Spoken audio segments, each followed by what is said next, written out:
To say that migration to Ireland is a new thing, that Ireland was never an immigration destination, which is entirely untrue.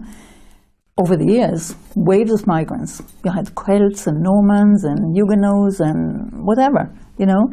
However, in the last 20 years or so, there's been accelerated migration. You know, it's still underpopulated, still room for people. Yet there's a panic. Ireland is a nation state which constructed the Irish people as a Gaelic, Catholic people. But over the years, there was a tendency to strengthen Irish identity. In the course of that, people who didn't fit were excluded. And this is what the state does. And it does it in all sorts of ways. But at the moment, it does it particularly through its immigration policies. The experience of Jewish people during the war, between 1933 and 1946, only 60 Jewish refugees were allowed into Ireland, which was neutral, and these people being burnt. And one of the things that was said by Minister Boland was that if we allow too many Jews in, there will be anti-Semitism. Again, Jews obviously carry anti-Semitism powder in the suitcase. I come from Israel. In this interview with Linton, we see several aspects of the phenomenon that I believe can be usefully described as Semitism. It begins with a rewriting of the national history of a European nation, in this case the Irish nation. Linton argues that because Ireland has previously witnessed the migration of Celts, Normans and Huguenots, then we should regard Ireland as a kind of proposition nation, a nation of immigrants that should continue to welcome immigrants. She moves on to describe Irish identity as wholly constructed, and from there moves to a condemnation of this identity as inherently exclusionary. She plucks out the example of Jewish difficulties in moving to Ireland during World War II as the ultimate evidence of this. The elements of Semitism here are rather obvious in my opinion. We see bad faith in participation in culture. She comments on history solely in order to distort or undermine it. We see actions to break down homogeneity of the host nation by promoting or providing apologetics for mass migration. We see hostility to national culture and identity among European outgroups, and especially we see commitment to Jewish identity, especially aspects involving historical grievances. These are some, but not all of the elements that comprise this phenomenon. In order to delve a little deeper, it might be useful to first investigate the origins of our terminology. The German journalist Wilhelm Marr coined the term anti-Semitism in its modern understanding. In his pamphlet The Victory of the Jewish Spirit over the German Spirit observed from a non-religious perspective, Marr made the case for Semitism as a distinctive patterned behaviour common to Jews. Here, anti-Semitische becomes antisemitismus, Semitismus, in Marr's lexicon, being interchangeable with Judentum or Jewry. Both referred to the Jewish spirit, or a set of inclinations, aptitudes and behaviours. They referred to Jewishness as a thing in itself. Marr's innovation broke with the past in two ways. It sent a clear message that opposition to Judaism as a religion played no part in hostility to Jews in modernity. And secondly, it pointed to the fact that unlike earlier terms like Judenhetze or Jew hatred, or in the English terminology, Jew baiting, the issue was not with the Jews in themselves as Jews, but in certain behaviours they exhibited that contributed to interracial hostility. These early origins of terminology are important because the language is indicative of the ideology. You either believe there is something that can be called Semitism or you don't.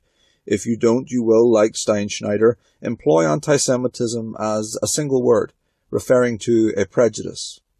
On the other hand, if you employ the hyphenated anti-Semitism, you concede that there is a Semitism to be against. For this reason, the 20th century Jewish philosopher Emil Fackenheim advocated total abandonment of the hyphenated form, quote, in order to dispel the notion that there is an entity, Semitism, which anti-Semitism opposes, end quote.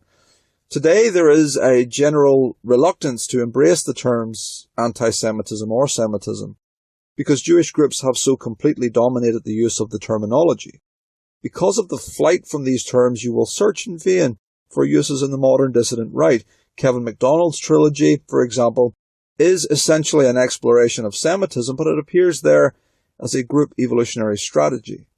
And in the many memes about Jews, such as Every Single Time, what we are highlighting again is the phenomenon that earlier generations would have known simply as Semitism, its patterned, observable, repeated behaviours.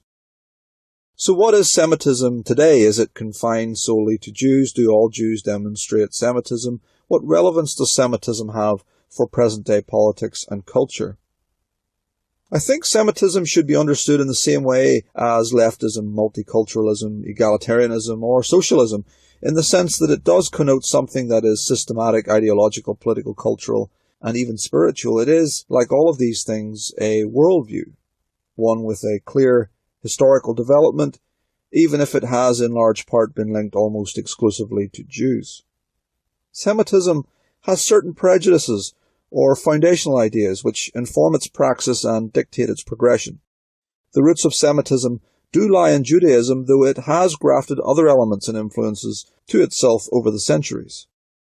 From Judaism, Semitism derives a racial instinct, and one of the foundations of Semitism is an understanding that Jews are an authentic and legitimate racial group, and perhaps the only authentic and legitimate racial group. All others, as seen in the Lenten video, are simply constructs, their entire history meaningless. Jews do, of course, ascribe meaning to their own history, and this is the second foundational element of Semitism. Again, we see the influence of Judaism, which with tales like that of the Exodus, attributed to Jews the beginnings of a lachrymose history of victimhood. Victimhood is key to Semitism, providing it with an arsenal of resentments to cohere around and a method of conceptualizing opponents that galvanizes hostility at group level. Again, if we look at the Lenten video, we can see that Lenten's views on Ireland are more than a little coloured by what is quite clearly an ethnic grievance rooted in a perception of past injustice. This warped perception contributes to hostile action within culture, which is the third foundational element of Semitism. Semitism blames out groups for the circumstances of the past and demands both revenge and a new set of values and circumstances that will prohibit the perceived injustice from ever happening again. Since the beginnings of Jewish involvement in European culture, this has taken on very clear forms. Ironic, sarcastic, or deprecating attitudes towards outgroup nationalisms and identities.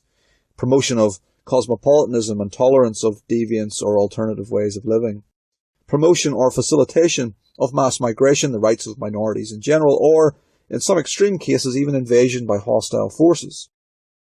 All of these things have to be achieved from within culture, so Semitism as we know it really begins with Jewish emancipation after the French Revolution. Emancipation initiated Jewish participation in culture, and Judaism was given rich soil in which to evolve into a more radical form. Semitism is a radical Judaism inflected via European culture. Semitism requires as one of its foundations the presence of Jews occupying insider-outsider status. Jews who profess to have the primary identity of American, French, German, etc., but whose actual activities, writings, and behaviours run counter to that identity. Semitism, in part, is the hostile or oppositional stance to a culture that one professes to belong to.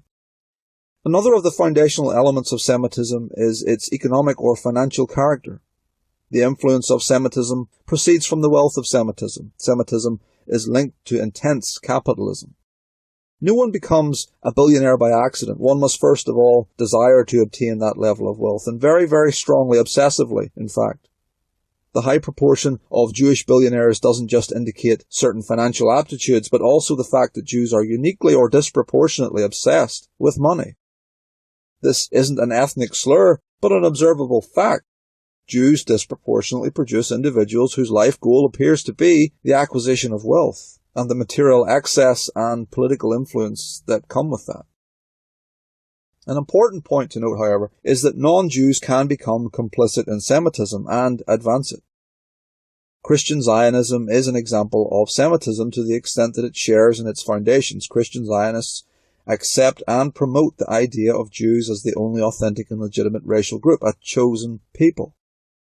The rest of the, quote, constructed nations merely fall into the category of being two-dimensional goyim.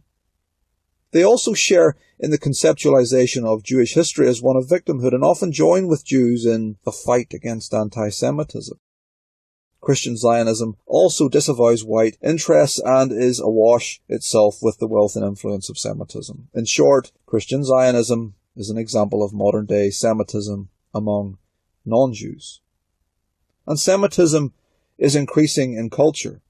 Recent plans for the removal of certain patriotic songs from famous cultural events in Britain are the work of certain black and ethnic minority activists, but they are acting within culture according to the framework innovated by the Jews. They are using the techniques of Semitism. Blacks who join in viewing themselves as legitimate and whites as a construct, or who follow the Jews in adopting victimhood as a foundation of their identity, or who clamour for mass migration, are merely partaking of and advancing the dictates of Semitism. This bleeds into the fact that certain memes of Semitism, such as race as a social construct, white fragility, and no one is illegal, are now absolutely widespread, viral even. Semitism truly is becoming something more approximating Mars' conception of a Jewish spirit, a Geist, than a conventional political ideology. There is a destructive and malicious quality to Semitism that is evident even in the nihilism of the Black Lives Matter protests, which are a quintessential mixture of race, identity, and grievance. Successfully challenging Semitism is extremely difficult. Jewish groups dedicated to Semitism have perfected the propagation of the idea that the anti-Semite is someone who simply doesn't like Jews, in much the same way that it is claimed that whites find Africans objectionable just because of their skin colour.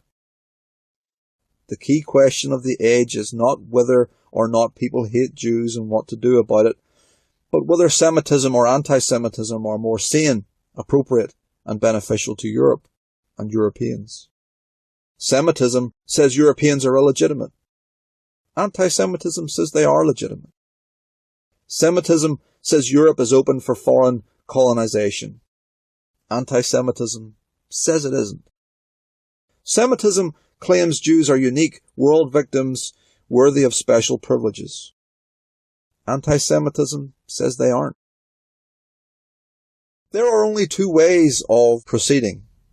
Either Jewish people can be convinced to liberate themselves from this toxic aspect of their culture, and this is unlikely and, if not, impossible. Or Europeans liberate themselves culturally and politically and spiritually from Semitism. All alternatives will simply assist decline.